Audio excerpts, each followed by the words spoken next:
Ça, la physique est très claire là-dessus. Hein. Le mécanisme qui crée l'augmentation de température, ce n'est pas la nature du gaz qui est dans la serre, c'est le fait que l'air ne peut plus circuler. Cette idée a été complètement démolie dans les années 1910-1920. On a dit, on a compris que ce n'était pas possible. Et on la voit ressurgir aujourd'hui, où on prétend que c'est la quantité de CO2 qui est dans l'air qui va définir la température de l'air. Bon, moi je suis scientifique, je ne suis pas homme politique. Tout ce que je peux dire, c'est que le CO2, laissons-le circuler. Il est indispensable à la vie, parce que toute cette diversité qu'on a vue n'existe que parce qu'il y a du CO2. Et là, oui, je suis vraiment énervé. Parce qu'on fait de la mauvaise science. Pour justifier des mesures politiques qui ont leur raison d'être, mais qui n'ont rien à voir avec la manière dont la nature fonctionne. Il y a un peu plus d'un an, j'ai sorti une vidéo qui s'intitule « Le carbone en agriculture, oui, mais ça dépend ». Celle-ci avait pour but de nourrir le doute, trop souvent absent, sur le sujet de l'apport artificiel, quasiment sans limite, de matière organique dans les sols. L'objectif de cette nouvelle vidéo est de montrer le rôle et la place du carbone dans le vivant, ainsi que d'apporter une analyse scientifique différente de celle communément admise, notamment sur son impact dans le dérèglement climatique. Je sais d'avance que cette vidéo risque de brusquer pas mal de monde, car les propos tenus ici ne vont pas forcément dans le sens du discours officiel.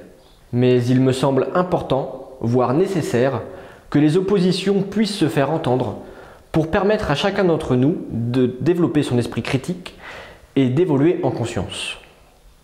Je remercie donc Marc-Henri d'avoir bien voulu me donner de son temps pour réaliser ce projet.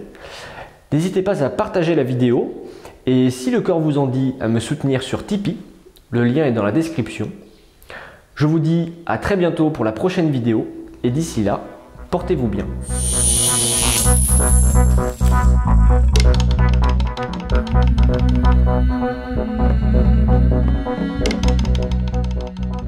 Alors, comment définir l'atome de carbone? C'est très simple.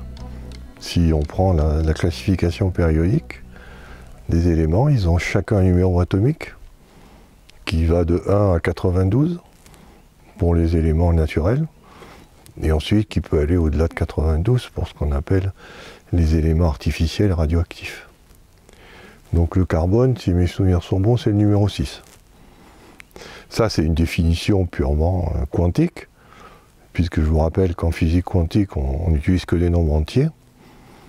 Donc ça va très bien, puisque 1 c'est l'hydrogène, 2 c'est l'hélium, vous dites 3 c'est le lithium, 4 vous avez le beryllium, 5 vous avez le bore, et 6, notre fameux carbone, 7 nous avons l'azote, et 8 l'oxygène. Vous voyez, donc c'est très simple, on a un nombre entier et ça définit exactement le nombre de protons que vous trouvez dans le noyau atomique. Quand vous dites que le carbone c'est numéro 6, ça veut dire qu'il a 6 protons. Donc forcément il doit avoir 6 électrons pour contrebalancer ces 6 protons. Et ces 6 électrons sont séparés du noyau. C'est ça le mystère sur lequel on butait au début du XXe siècle, c'est qu'on ne comprenait pas pourquoi l'électron qui est négatif et le proton qui est positif ne s'attiraient pas. Que l'électron restait sagement loin du proton sans être attiré.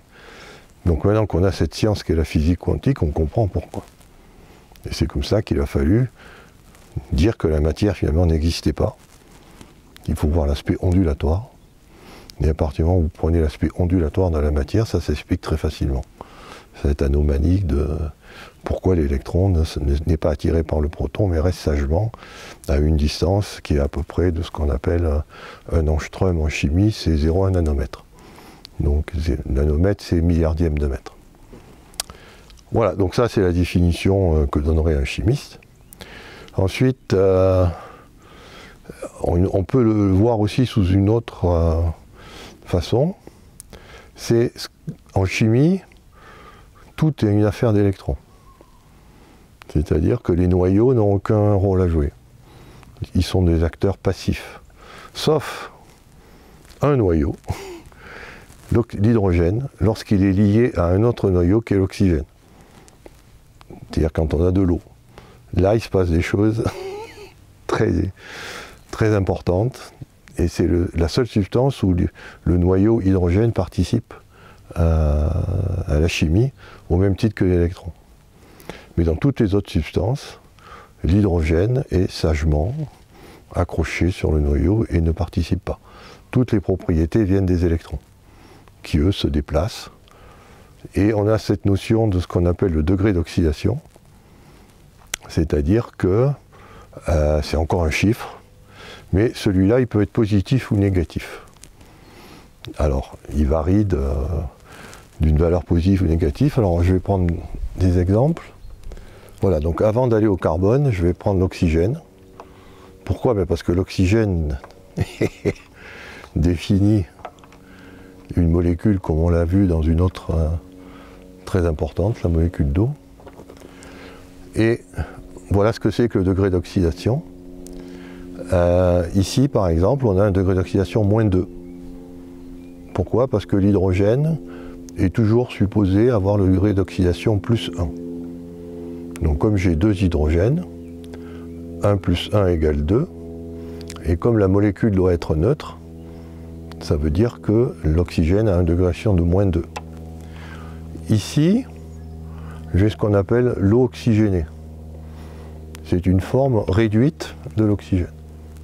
C'est-à-dire qu'on a rajouté des électrons, ce qui fait qu'on a changé la stoichiométrie, c'est plus H2O, mais c'est H2O2.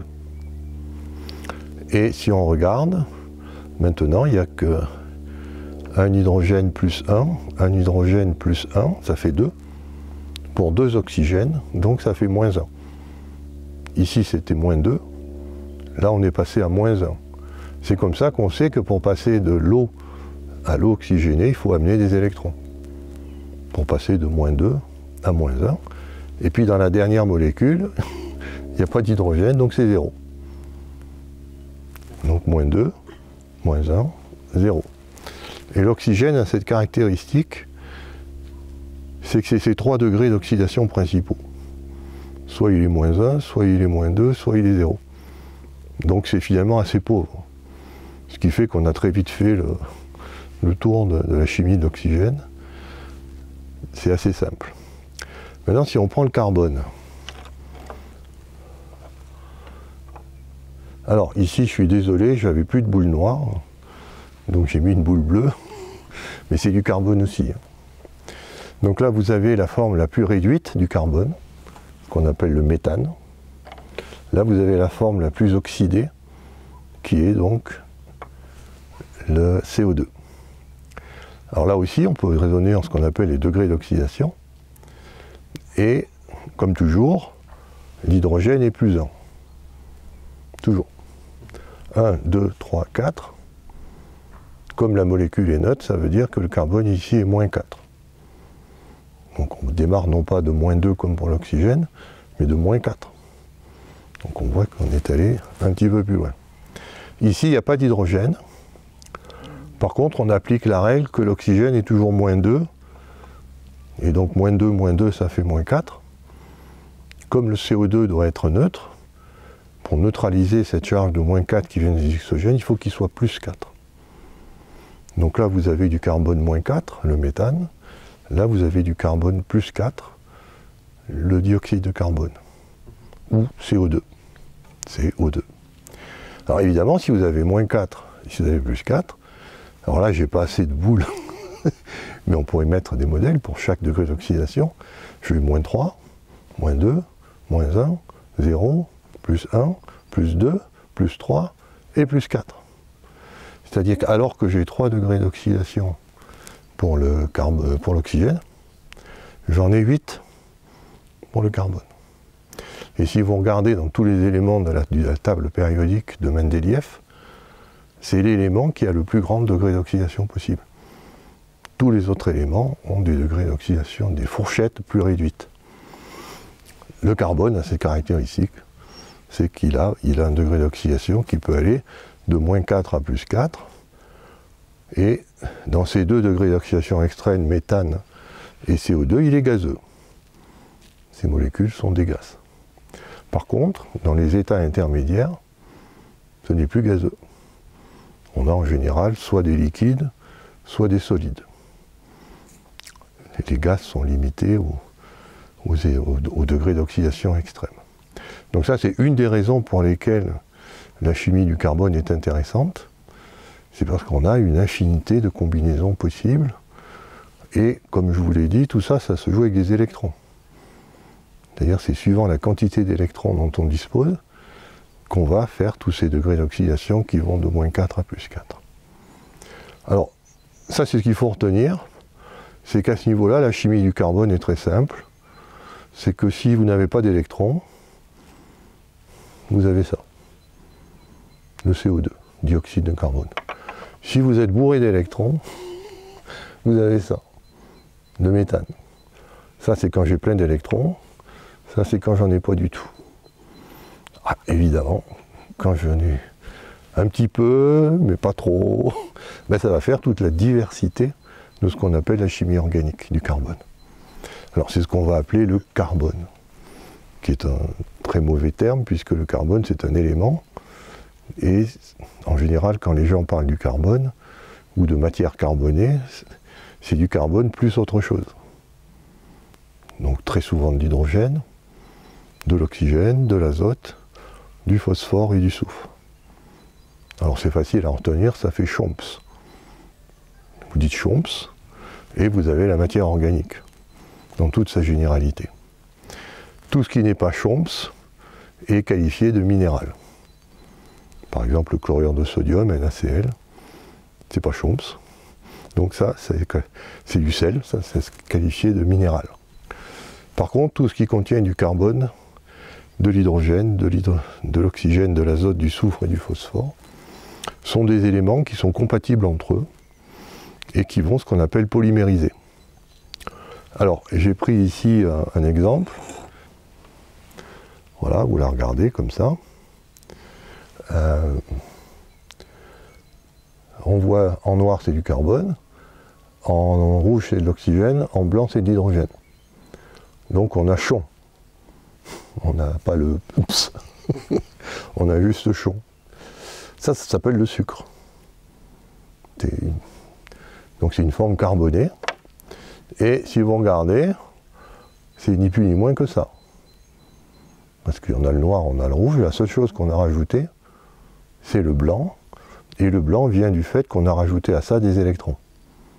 Quand on a rajouté des électrons, on a pu faire ces liaisons OH et CH, ou CC, qui sont entre deux noirs. Voilà, donc ça et ça, c'est essentiellement la même chose. C'est-à-dire que bien que ce soit chimiquement très différent, ça c'est ce que tout arbre respire, et il produit ça.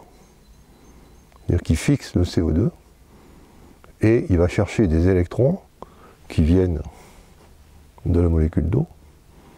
Il va chercher des électrons pour polymériser le carbone, parce que le carbone a cette propriété, c'est qu'il aime bien se lier à lui-même. Il adore ça, ça fait ce qu'on appelle des polymères. Et voilà, donc vous avez ici un exemple de deux matières carbonées, le CO2 et le sucre, qui sont interchangeables l'une dans l'autre. Quand l'arbre est vivant, il prend ça pour faire du sucre. Quand il est mort et que vous le mettez comme bûche dans le feu, vous prenez ça et vous en refaites ça. En utilisant, bien sûr, vous avez besoin de ça pour transformer le sucre en CO2. Il faut une source d'oxygène. Voilà, donc ça c'est l'intérêt du carbone, c'est qu'on peut changer son degré d'oxydation très facilement. Et quand il est dans ces degrés d'oxydation intermédiaires, c'est-à-dire pas plus 4 ni moins 4, il peut faire des polymères. Et là, on a une diversité chimique absolument phénoménale. Le mieux qu'on puisse voir, par exemple, c'est ce qu'on appelle les plastiques, les matières plastiques. Vous avez l'éthylène, le propylène, le polystyrène. Tout ça, c'est des polymères du carbone. Donc ça, c'est l'exemple type. Pourquoi? Parce que ça, c'est un processus qui est lié à la vie, comment on transforme du CO2 en sucre, grâce à une matière vivante qu'on appelle l'arbre, ou du moins qu'on appelle la cellule végétale, puisque l'arbre n'est qu'un agrégat de cellules végétales qui ont cette capacité, par ce qu'on appelle la chlorophylle, à utiliser la lumière du soleil pour transformer le CO2 en sucre. Alors, ça c'est une molécule un peu plus sophistiquée. Donc là, qu'est-ce qu'on voit? On voit, en bleu, c'est de l'azote. En noir, c'est du carbone. En blanc, c'est de l'hydrogène. En rouge, de l'oxygène, comme toujours. Donc là, on a chomp. On n'a pas le S. Il manque le soufre. Alors, ça, c'est intéressant. C'est ce qu'on appelle un phospholipide. C'est-à-dire, ici, on a une tête qui est chargée. Alors, c'est une charge qui est, comme c'est un azote qui est positive. Là, on a ce qu'on appelle une molécule de glycérol qui permet de lier à une chaîne hydrocarbonée. Donc ça permet de faire ce qu'on appelle les membranes. C'est-à-dire toutes les membranes de toutes les cellules, qu'elles soient végétales, animales ou des bactéries, sont faites sur ce modèle-là. Pourquoi? C'est que je vais simplifier, au lieu de faire tout le détail, je dis il y a une tête polaire qui est représentée par la petite tête qui rigole, et puis ça c'est la queue hydrocarbonée. Voilà, c'est plus simple. C'est quand on a ça, on peut faire ça. C'est-à-dire prendre plusieurs molécules et les empiler comme ça. On fait ce qu'on appelle une monocouche. Ensuite, si on fait ça comme ça, et qu'on retourne à 180 degrés pour faire comme ça, on fait ce qu'on appelle une bicouche. Et là, on voit que on a quelque chose qui est de type huile ici, hydrocarbures, et là, c'est des types charge. Donc ça déteste l'eau. Quand on mélange de l'eau et de l'huile, on ne fait pas bon ménage. Par contre, ça adore l'eau. Et donc, on a une structure qui va se former, qu'on appelle la membrane lipidique, qui va permettre de définir dans l'eau une cavité d'eau, de l'eau dans l'eau, qui est séparée par une couche de graisse. Donc ça, c'est le prototype de toute cellule. Toute cellule est bâtie sur ce principe-là.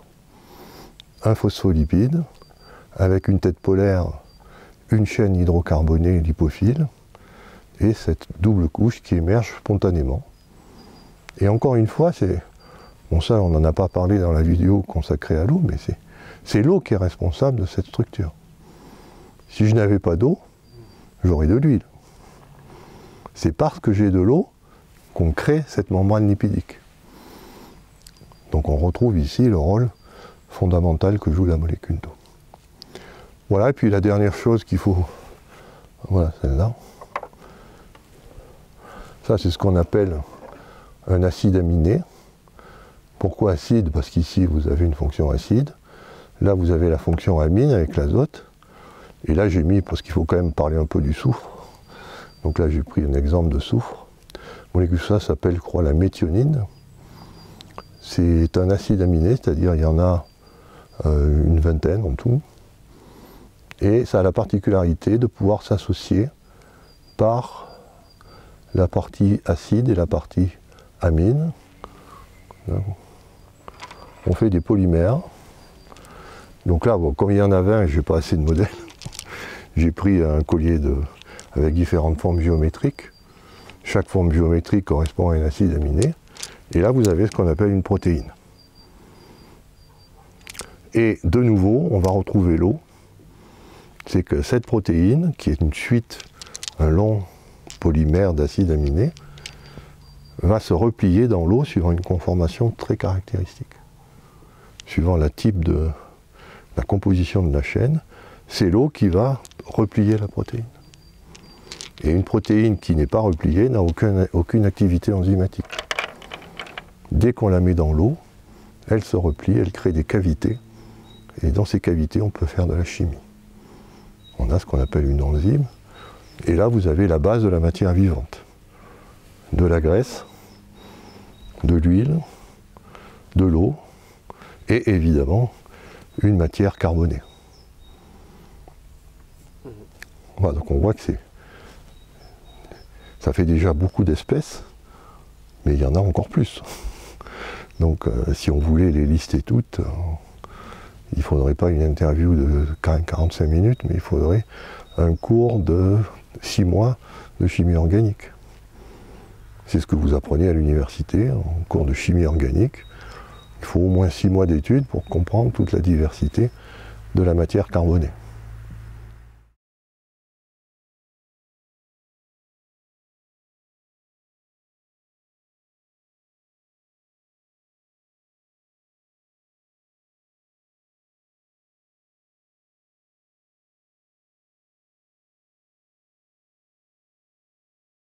Si on veut être rigoureux et clair, le carbone est un élément. Donc c'est l'élément numéro 6 de la classification périodique et il ne peut pas exister tout seul. Ou alors, il existe tout seul sous forme d'atomes de carbone, mais uniquement à des températures très élevées. C'est-à-dire typiquement 6000 ou 8000 degrés. Dans les conditions ambiantes de température et de pression, il est toujours polymérisé, associé à l'hydrogène, l'oxygène, l'azote ou le soufre, pour faire donc toute cette chimie organique. Donc on ne devrait jamais utiliser ce terme de carbone. Enfin, si on veut être clair et avoir un langage dénué d'ambiguïté. Si vous dites carbone, on ne sait pas de quoi vous parlez. Alors déjà, matière carbonée, c'est déjà mieux. Parce que quand on met carbone et matière, ça veut dire que c'est du carbone et autre chose. Donc ça peut être du CO2, mais ça peut être aussi de l'huile. Et mettre l'huile et le CO2 au même niveau, c'est pas très correct. Parce que l'huile a des propriétés qui sont intéressantes, le CO2 a des propriétés qui sont intéressantes, mais qui n'ont rien à voir l'une avec l'autre. Donc matière carbonée, c'est déjà mieux que carbone, mais c'est encore trop vague. Donc c'est pour ça qu'il faut vraiment appeler les choses par leur nom. Si vous voulez vous référer au CO2, vous devez dire dioxyde de carbone. Là, il n'y a pas d'ambiguïté. Dioxyde de carbone, il n'y a qu'une molécule qui répond à ce nom. C'est celle-là, et c'est celle que vous trouvez dans l'atmosphère à des concentrations tout à fait négligeables. Mais c'est négligeable en concentration, par contre ça fait toute la matière végétale. Hein. Donc, ça c'est parce que la Terre est très grosse.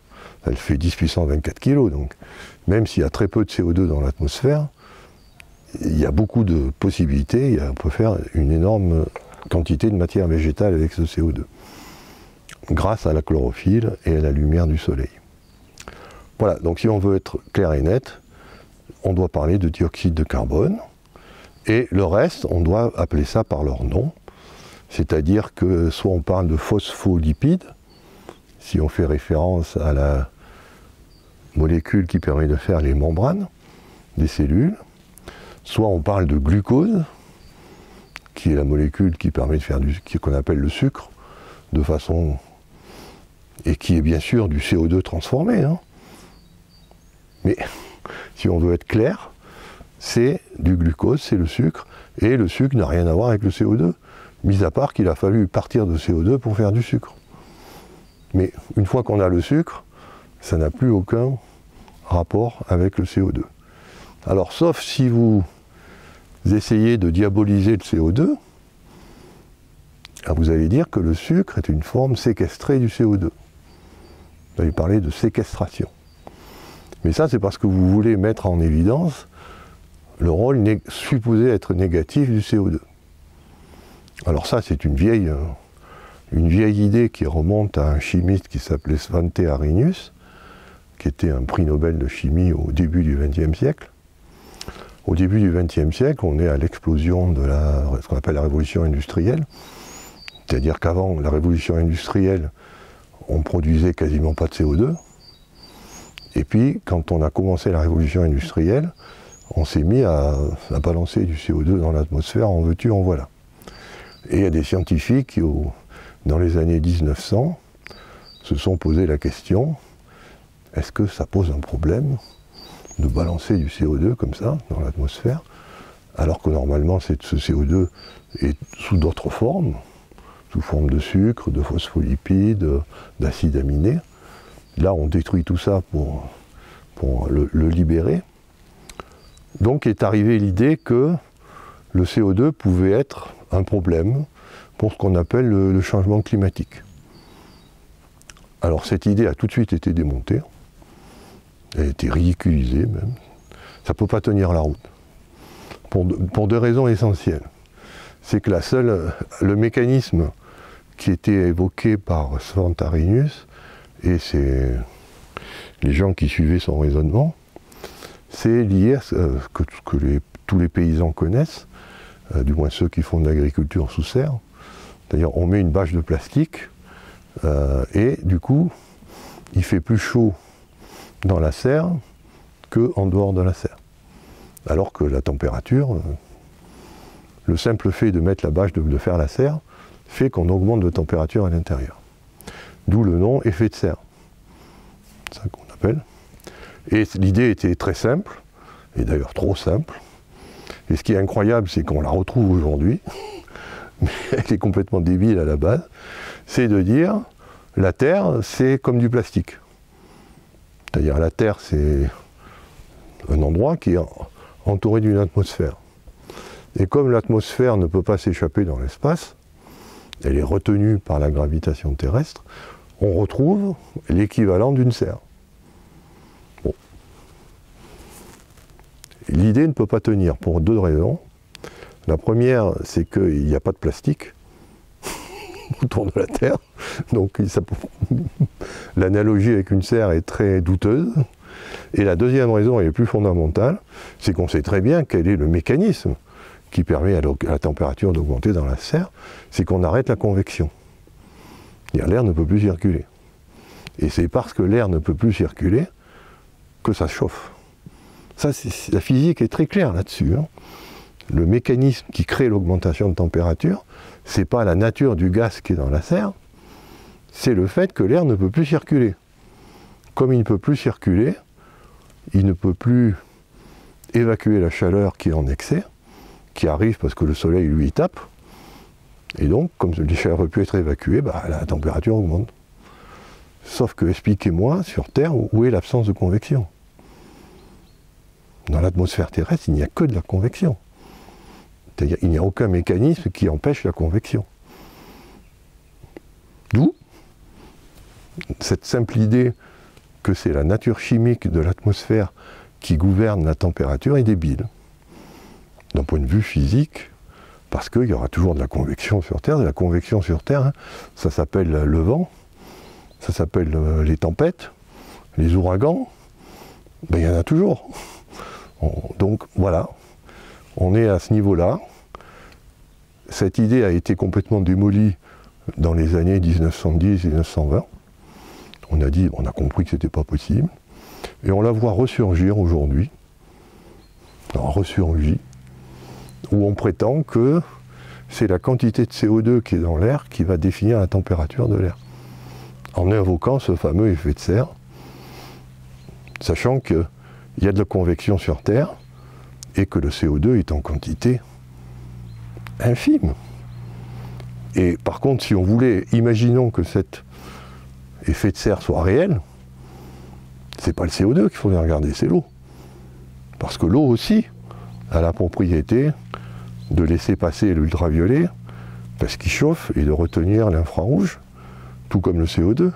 Mais le pouvoir de l'eau de rétention de l'infrarouge est infiniment supérieur à celui du CO2. Or, qu'est-ce qu'il y a dans l'atmosphère?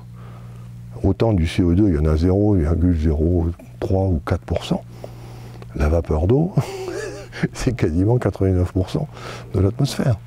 Donc si on voulait évoquer cet effet de serre, on pourrait le faire, mais ce serait lié à l'eau, pas au CO2. Voilà, donc on en est là. Alors ça va très loin parce que sur une idée qui est fausse et complètement débile, on va faire une politique du carbone. Parce qu'on va dire c'est le CO2 qui réchauffe, donc il faut absolument éviter que le CO2 parte dans l'atmosphère, et on prend des mesures politiques sur de la mauvaise science. Bon, moi je suis scientifique, je ne suis pas homme politique. Tout ce que je peux dire, c'est que le CO2, laissons-le circuler. Il est indispensable à la vie, parce que toute cette diversité qu'on a vue n'existe que parce qu'il y a du CO2. S'il n'y a plus de CO2, vous oubliez tout ça. Donc voilà, le CO2 pour moi est une bonne molécule. La nature sait très bien la gérer. On n'a pas, nous, d'intervenir là-dedans. C'est vrai que par notre activité humaine, on va libérer un petit peu de CO2, mais à l'échelle de la nature, c'est tout à fait négligeable. Et puis ensuite, ce CO2, on l'accuse d'être un vilain, mais non, il est fondamental. Donc, bénissons le CO2 au lieu de le diaboliser, et laissons la nature faire ce qu'elle a à faire, gérer l'eau, gérer les flux de carbone, ça elle sait très bien faire.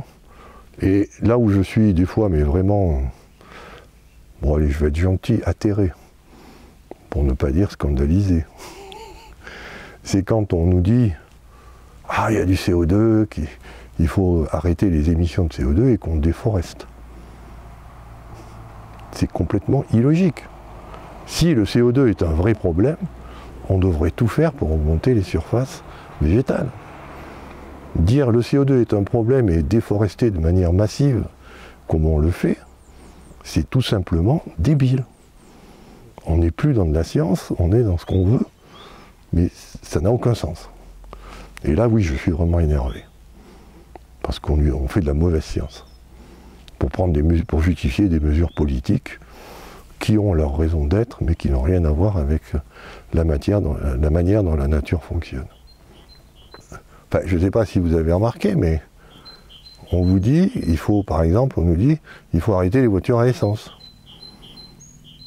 Pourquoi? Parce qu'elles émettent du CO2. On nous dit, alors cette molécule-là, le méthane, c'est aussi un gaz à effet de serre, comme le CO2. Il se trouve que les vaches pètent. Alors en fait, c'est pas vrai, elles rôtent, mais bon. On parle de P de vache, mais c'est des rots. Et en rôtant, elles mettent plein de méthane, donc du coup, on vous dit, on va arrêter la viande. C'est l'élevage. Vous voyez? C'est une époque. Et si vous réfléchissez, toutes ces mesures reviennent toujours au CO2, ou au méthane, ou à cette idée qu'il y a un effet de serre qui est là. Mais cet effet de serre, il faut le démontrer. Et comme je l'ai expliqué précédemment, théoriquement, ça ne tient pas la route. Et ensuite, pratiquement, il faut montrer par des mesures, que la science, je l'ai déjà dit, c'est de la mesure, de la modélisation et de la prédiction. Il ne faut jamais oublier l'importance de la mesure. Et mesurer dans un bécher la température, ce n'est pas un problème. On met un thermomètre et on a la température du bécher. Mais mesurer la température moyenne à la surface du globe terrestre, dont la surface est, est gigantesque, on peut le faire sur quelques endroits, mais sûrement pas de façon très précise.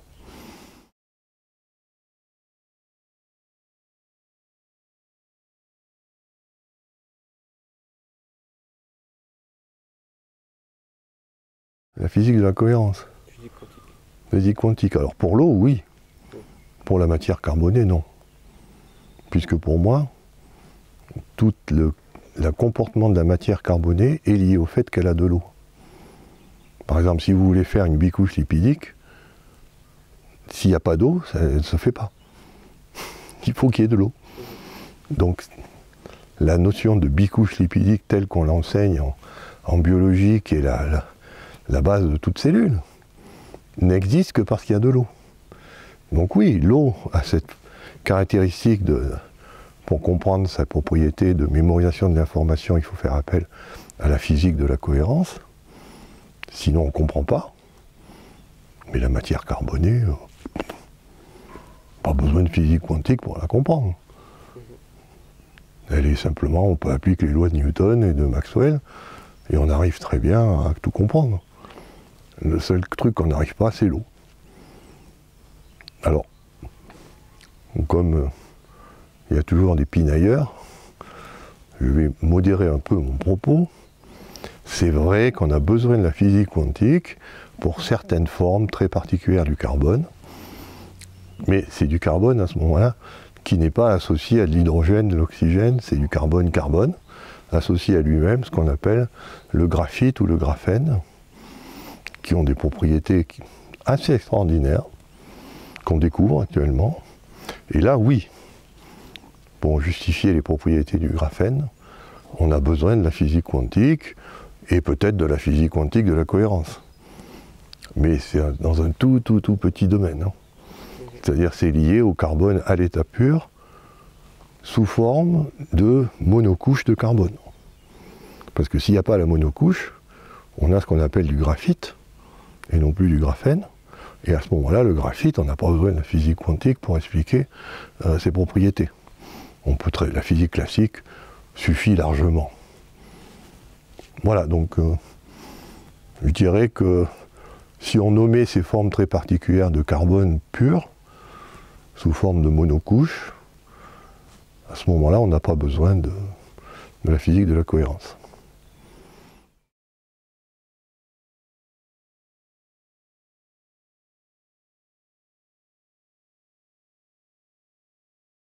Alors de revenir aux fondamentaux. C'est-à-dire que arrêter de parler de science quand on ne fait que de la modélisation et de la prédiction. Bien sûr, il y a des équations. La science, c'est manipuler des équations. Mais comme je l'ai dit, s'il n'y a pas l'expérimentation, qui elles ne sont pas des équations, c'est manipuler de la matière, dans un laboratoire. Donc, ça c'est ce qui caractérise notre époque aujourd'hui, c'est qu'on estime qu'on a tout compris, donc le modèle qu'on a de la nature est bon, est fondamentalement correct, et on se dit, bon ben maintenant on n'a plus besoin d'expérimenter. On va utiliser le modèle, résoudre des équations, pour faire des prédictions. Donc comme je l'ai dit, il manque un point essentiel. Donc ça s'appelle ça revenir aux fondamentaux, c'est-à-dire remettre l'expérimentation au sommet, au centre du jeu, parce que seule l'expérimentation peut casser un modèle. Et si un modèle est cassé, toutes les prédictions qu'on en fait sont débiles, parce qu'elles sont basées sur le modèle. D'où l'importance de bien remettre l'expérimentation au centre du jeu. Et ça, je n'ai pas l'impression que la science aujourd'hui soit sur cette voie-là. Plutôt sur la voie, on a tout compris, le modèle est bon, donc faisons des prédictions. Et on voit les catastrophes que ça engendre. C'est que, bon, en chimie, il n'y en a pas trop, mais en biologie, c'est terrible. Hein. Le biais que prend la médecine est extrêmement, pour moi, problématique. Parce qu'elle se coupe de l'expérimentation. Le mieux qu'on puisse en dire, par exemple, pour être concret, c'est que l'expérimentation, c'est quoi? Je prends une substance, je la mets dans l'eau, je dilue et je secoue. Et je fais ça 10 000 fois. Des gens vous diront, il n'y a plus rien. Moi je dis, si, il reste la trace électromagnétique de la substance dissoute. Ça, vous ne l'avez pas enlevé. Bien sûr, la matière n'est plus là, mais la trace électromagnétique qu'elle laisse dans l'eau est toujours là. Et donc, ça, c'est des choses que moi, je suis en train d'explorer. C'est qu'on s'aperçoit bien souvent en médecine que la trace électromagnétique est suffisante. C'est les travaux, par exemple, de Luc Montagnier, qui était prix Nobel de biologie. Il a fait l'expérience. Hein. Pour ça, je dis l'expérimentation est fondamentale. Il a fait l'expérience, il a pris une molécule d'ADN, il l'a diluée, jusqu'à ce qu'il n'y ait plus d'ADN détectable, au sens matière. Par contre, il restait une musique, c'est-à-dire un rayonnement électromagnétique qu'il a enregistré, et ensuite, en mettant des nucléotides non associés, c'est-à-dire séparés, et une polymérase dont le rôle est de les coller les uns avec les autres pour faire une molécule d'ADN, il a fait écouter on pourrait appeler ça une musique pour simplifier, disons ce fichier son, il l'a fait écouter à la polymérase, et la polymérase a recréé l'ADN de départ. Alors qu'elle avait 36 000 façons de combiner les acides, les nucléotides. Ben non, la solution finale, c'est celle qui correspondait au signal qu'on envoyait par un fichier son. Donc, je ne sais pas si vous voyez les implications de cette idée. C'est-à-dire que peut-être que dans la médecine traditionnelle, on a l'habitude de donner un médicament, mais que ce n'est pas le médicament qui agit, c'est l'information qui l'amène sur l'eau du corps. Voilà, donc là on a des expériences qui sont très claires. Et bien, devinez ce qui se passe. Il y a des gens qui disent que les expériences sont mal faites. Pour ne pas sacrifier la théorie, ils en arrivent à dire que c'est l'expérience qui est fausse. Ça, c'est pas scientifique. Et ça m'énerve. Parce que en science, l'expérience doit toujours avoir la primauté sur la théorie des modèles qu'on peut en tirer. Voilà donc le conseil qu'on peut donner à tous ceux qui veulent continuer. Alors c'est vrai en médecine, mais c'est vrai aussi en agriculture. Moi je travaille par exemple avec un musiniériste, comme ça qui se définit, il s'appelle Jean Toby. Il est pépiniériste en fait de base, et donc il a une pépinière où il fait pousser des plantes. Et on est en train de travailler, on exploite l'idée de Luc Montagnier. C'est-à-dire que au lieu d'amener l'engrais sous forme de matière, on applique les lois de la physique quantique pour calculer les fréquences quantiques qui correspondent à cet engrais, et ensuite on transpose par d'octaves pour revenir avec un fichier son qui lui est audible, et on fait écouter ce fichier son à l'eau, et ensuite on arrose. Et bien devinez ce qui se passe. La plante ne fait pas la différence entre une eau informée et le véritable engrais. Elle pousse aussi bien, voire mieux. Parce que quand vous mettez l'engrais, vous amenez aussi tout le traitement de cet engrais qui va faire des déchets, qu'il va falloir gérer. Quand vous amenez juste le son et l'information avec l'eau, vous amenez l'eau dont la plante de toute façon a besoin, et vous amenez le son qui lui permet de savoir ce qu'elle a à faire. Il n'y a pas de déchets. Donc on est ça. Moi, si j'étais agriculteur, je regarderais ça à fond. Hein. Parce qu'on a un moyen, justement, d'être intéressé. Moi, j'avais une plante, là, tu peux la filmer à l'intérieur, c'est Spati. Elle ne voulait pas fleurir. Rien à faire. Je l'ai eu pendant 3 ans, aucune fleur. Alors que c'est un Spatifilum qui ne demande qu'une chose, c'est à fleurir. Alors, je ne sais pas ce qu'elle avait comme blocage. Toujours est-il que, avec donc mon collaborateur Tommy Jacks, qui lui est musicien et compositeur, il a composé une musique qu'il appelle 64 Flowers. Une musique qui est dédiée aux plantes qui ne veulent pas fleurir. Moi, j'ai fait écouter la musique une nuit à ma plante qui ne voulait pas fleurir, le lendemain, elle était couverte de fleurs. Donc ça, c'est le pouvoir du son, d'amener de l'information via l'eau, et on évite tous les problèmes de déchets à éliminer. Donc ça, c'est des pistes qui, pour moi, sont à explorer, parce que, bon, nous, ce qu'on a fait, c'est à notre échelle. Hein. Donc les gens peuvent toujours dire, oui, mais c'est des cas très particuliers. Ben, faisons ça à grande échelle. On verra bien si l'idée tient la route, sachant qu'à la clé, les enjeux sont colossaux. C'est avoir les engrais sous forme d'information au lieu de les avoir sous forme de matière. Donc nous, on montre que c'est possible. Sur quelques exemples, on peut toujours dire qu'on triche, que c'est du hasard, parce que les exemples, on n'a que 2 bras, 2 mains, on peut pas. Mais si des gens veulent reprendre tout ça, aucun souci. Hein. Il suffit juste de savoir, parce que les fichiers, on les donne. Hein. Ils sont disponibles. Voilà, donc ça c'est le genre de choses qui moi me fascine. Les pouvoirs de la musique, parce qu'évidemment une fois que vous avez compris que ça marche avec les plantes, il n'y a pas de raison que ça ne marche pas avec les bactéries. C'est-à-dire quand on a des problèmes de fermentation et des bactéries qui prolifèrent, on a peut-être un moyen de régler leur prolifération avec de la musique. De même avec la médecine. Si ça marche sur des plantes, si ça marche sur des bactéries, peut-être que ça marche sur des animaux. Et si ça marche sur des animaux, peut-être que ça marche chez l'être humain.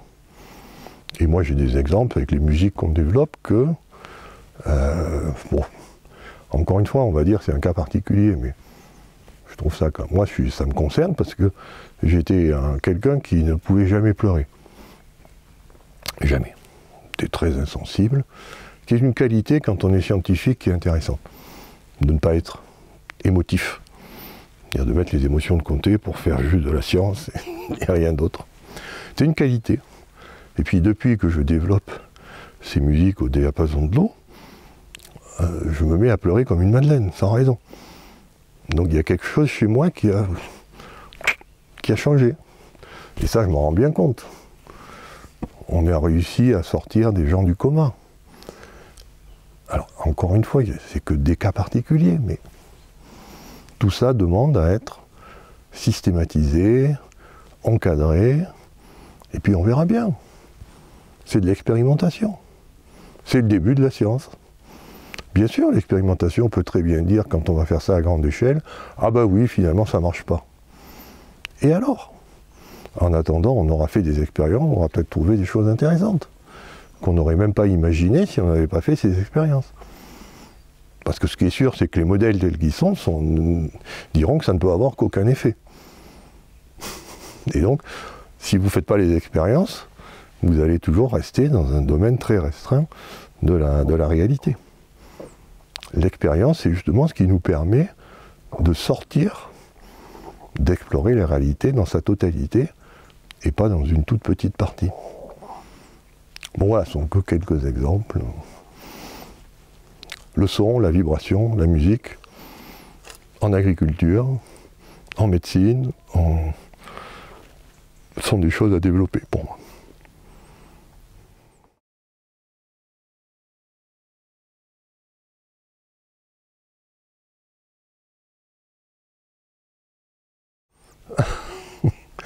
Non. Non. C'est pas ça. C'est que, je sais pas, là on voit la démesure de l'orgueil humain. Est-ce que nous avons les capacités de sauver la planète si elle était vraiment en danger? Moi je suis sûr que non. Si la planète a envie de nous balayer, nous faire disparaître en tant qu'espèce, elle le fera. On l'a vu, quand il suffit de regarder l'histoire de la planète, combien d'espèces ont été balayées, puis quand vous voyez les tailles de ces espèces, les dinosaures, ils n'étaient pas petits. Hein. Non, la planète, on n'a aucun pouvoir sur elle. Croire qu'elle est en danger, qu'on va la sauver, nous, petite espèce humaine de 1,80 m et de 90 kg et tout cassé, c'est de l'orgueil. La planète a en elle-même tous les moyens, soit pour se sauver elle-même, soit pour aller dans des états où il y aura peut-être plus de vie, mais c'est elle qui décide, c'est pas nous.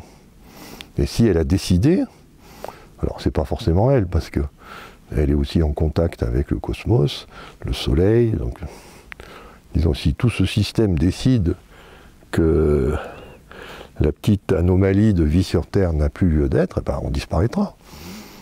Il ne faut pas croire que notre technologie va nous permettre d'enrayer ça. On n'est pas à l'échelle. Hein. Là, c'est des questions d'échelle. Quand on voit la taille d'un être humain, même si on multiplie par le nombre d'êtres humains sur Terre, c'est ridicule.